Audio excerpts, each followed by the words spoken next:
In today's video, I'm going to show you a powerful tool for unleashing your creativity, the Microsoft Bing AI Image Generator. If you're ready to generate high-quality images with AI, you're in the right place. Let's dive in.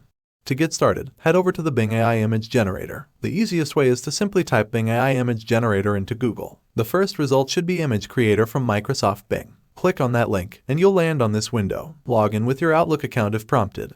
Now, you can enter a prompt to generate your image.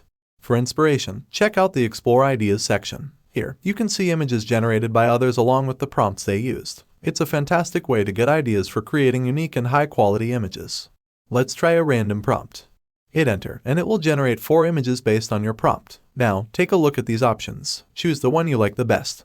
Keep in mind, each image generated consumes a credit, and you have 100 credits per week. They replenish weekly, so you can keep creating amazing images.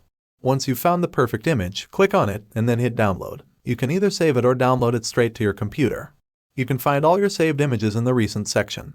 And there you have it. The Microsoft Bing AI Image Generator is a fantastic tool for creating unique visuals. I hope this video helps you unlock your creative potential. Go ahead, give it a try, and let me know what incredible images you come up with. If you found this video helpful, don't forget to like, subscribe, and hit the notification bell. Thanks for watching, and I'll see you in the next one.